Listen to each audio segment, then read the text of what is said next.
everyone! I'm Eerie Deary, devilish artist here to curse you with a smile. Welcome to my spooky studio. Today I'm doing a speed draw of the princess from Slay the Princess, which is an awesome game. So creative. I don't want to give anything away, but it's very much worth experiencing. Whether you play it yourself or you watch a Let's Play or what have you.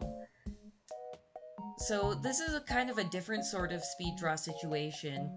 I recorded it in Sketchbook, which is it used to be Autodesk Sketchbook, now it's Sketchbook. I use it on my tablet, and it has an inbuilt speed draw function. So all the brush strokes and everything are in real time, but it doesn't show any of the time between that. So all the time I spend thinking and everything is kind of cut out. It's just when the brush hits the digital canvas and that's it. So I don't actually draw this fast. It'd be really cool if I could. Alright, well, let's get to it. Alright, here we go. So I'm starting with just a sketch. I'm thinking of doing just sort of her kind of sitting there, hands in her lap, and she's wearing this giant metal neck ring, and manacles, chains. So I wanted to kind of do sort of what it seems like when you approach this version of the princess, and I love her character design. It's so great, and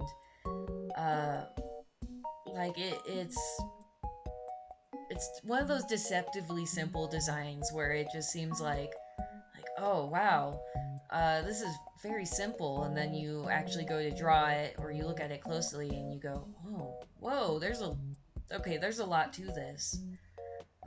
Starting inking. I found a new ink brush on in Sketchbook that I'm trying out. I quite like it.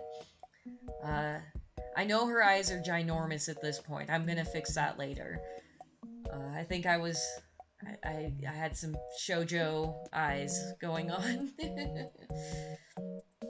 One nice thing about doing digital inking is that you can just lasso things, move them around, undo, erase, which was good because with this chain, it looks so cool, but also oh no, there's so much detail. And I change up her arm angle a lot, I guess, and I'm mostly working in one layer. I go to shade it later on, but those are in separate layers, but all the inking is the same. So it's a bit like doing regular inking on a sketchbook page, except I can erase, which is cool. Which there are some real life pens that you can erase, and that's just that's cool. I really like that. I don't use them terribly often. I probably should. Oh, another nice thing is hands. I love using them in my art, but drawing them can be just disheartening. I often draw them way too small, and I have to make them bigger.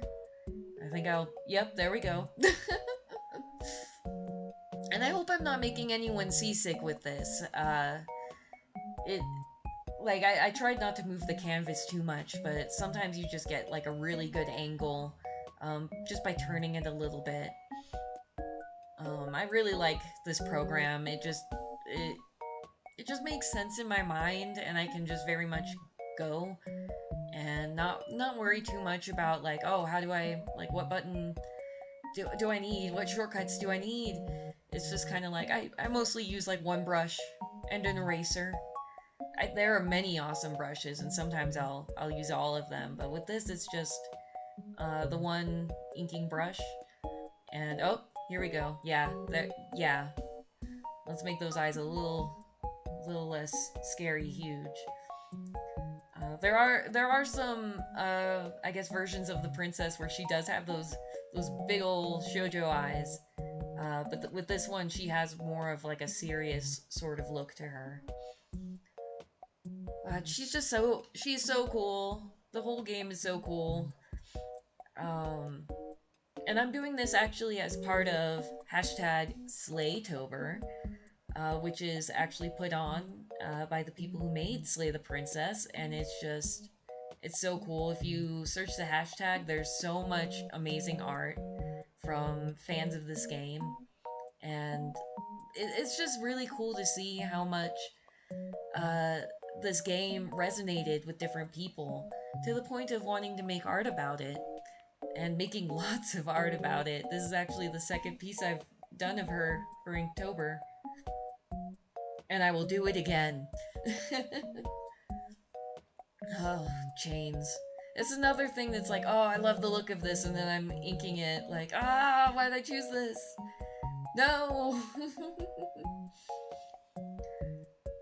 Alright, well, we're kind of getting into polishing the inking phase, like where I'll just ink kind of wildly, and then clean it up later, redraw, erase, redraw, erase.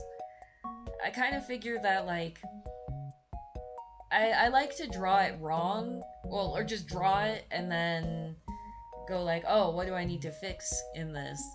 As opposed to, like, waiting until I can draw it perfectly. And so I just, just draw it, redraw it until it makes sense. I really enjoy sort of this method of shading where you turn the canvas, or you use a gray paper. Like if you're doing digital, you change the canvas color, and if you're using physical paper, gray paper is great. You add in your dark shadows, you add in your white highlights, and you can really get some like nice depth. And with this last part, I sort of just wanted to like, do like a little shadowy ambiance. Not so much a background, because this is just meant to be a drawing focused on her. And with Inktober, I'm trying to keep it a little simpler than in years past. And so, I feel very proud of this. I think it turned out quite well. And I really like the way her face has this very, like, serious look. I put those white highlights in her eyes, and so, like, they're very bright, and they have intensity. I think the chain in the game is actually, like, a lot darker. The chain and the... Oh no, did I forget the chains on the wrists? Well, I still really like it. Well, I had a really good time drawing this, and I guess, mistakes are gonna happen. I was looking at it for a good while, and then I guess I just forgot. Well, anyway, here is the finished version, and I hope you enjoyed seeing it all come together. Thanks for being here today. I'll see you next time.